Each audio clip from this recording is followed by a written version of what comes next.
There's no doubt that that was a fantastic football team. That's a very complete win over a team over our football team that I think is at least a good team. But there was no misjudging what was going out there from an offensive defensive standpoint. They handled us very well, and my hats off to the job that the coaches and their players did, and good luck in their last game. And if they play the way they played us, they're probably going to have an opportunity to play for a national championship. Questions? Starting left of Matt. Thank you.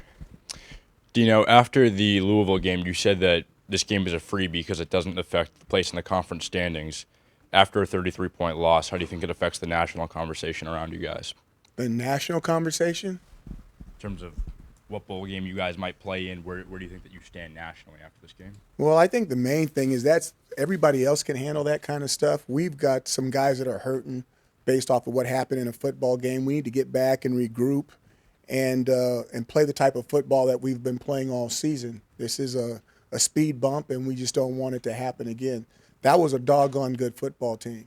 And is there a 33-point? I can't even remember the score. It was so dominating. But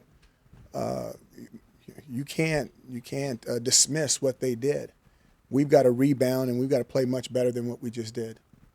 Stephen Bailey on the right, and then we'll go to Nicole. We saw Eric Dungy went out. Looked like he might have been grabbing at his back. What can you tell us about how he's doing and his status for next week? Don't know right now. We're still waiting on the trainers. We got to get him back to our place and check him out. Front row. Hey Dino, it's Chris Heidel from Herberton Radio. Talk about the run offense. You guys rushed a lot against Louisville. What did Notre Dame do that you didn't see preparing for today's game? Well, I don't think they did anything we didn't see. They got really good players. I mean, we attempted to do some things, and they closed off some gaps with their length. They're very, very long as a defensive football team, and because of that length, they're able to cover up a lot more space in the gaps than what Louisville was being able to do. I mean, I thought the surface was outstanding. I thought it was a really fast surface.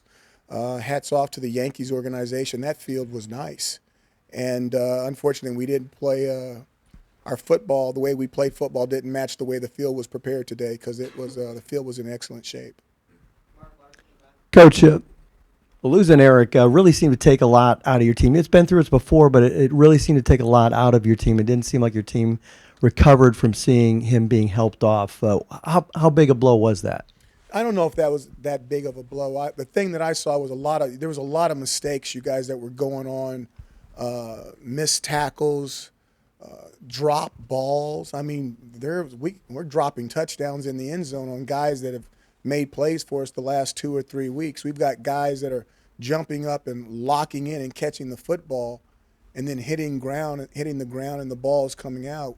We had, I'm not going to call any guys out. We had very, very, for the most part, our veterans played extremely well on 3 sides of the ball, offense, defense, and special teams. But you start going back to our young people, and it was not good. They did not handle the surroundings well. It was disappointing. Now, that being said, the cool thing about young guys is they get older. And the next time we have an opportunity to do something like this, and Lord willing, there'll be a next time, they'll handle it a lot better. But we were a little young in the tooth on this one. We had a lot of young guys making a lot of mistakes. Dino, Pete Thamel from Yahoo. You've had the opportunity now to see 2 of the top 4 teams in the country. You've obviously played Clemson very tough earlier in the year. Could you maybe just give us a little bit of a prism of comparison of Notre Dame and Clemson, having been across the sideline from both? Pete, I've lost to both of them. I don't think it's fair for me to talk about them, but I will tell you this though: that Notre Dame is better than what people think they are. That's a really, really good football team, and Coach Kelly. My hat goes off to Coach Kelly and Coach Lee, Clark Lee, the defense coordinator. That was a fabulous defense he put up against us, and they played extremely well. Now, all I'll say is this: is Clemson is extremely talented. So I think that there's no doubt that those 2 teams are in the top 4 in the country, and rightfully so. Dino, when you're when you're down 29-0 and you're down near the goal line, what's the thought process about sending the field goal unit out and trying to get on the board there? It's really simple. We could run another play, and we could even score a touchdown, and then maybe even do an onside kick, and maybe score another touchdown. But we're not going to win. That's one scenario. The other thing is that when you're running those plays, you got a chance to get people hurt. Okay, we can get somebody hurt on the play. Notre Dame can get somebody hurt on the play.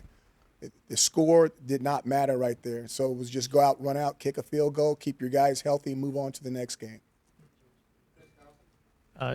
Dino, you mentioned you had some guys hurting in the locker room. What do you tell them it's a reality check? Do you tell them this is where you need to be? How do you use this to get better? Where are you talking? Where are you? Okay, thank you. Yep.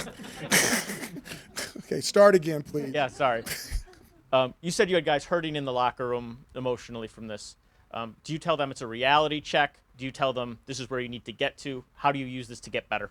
Well, you tell them the truth. I mean, I've got we're a young football team, but I've got some talented seniors and some talented juniors who really wanted to go out and play a fabulous game in front of the country, in front of the nation.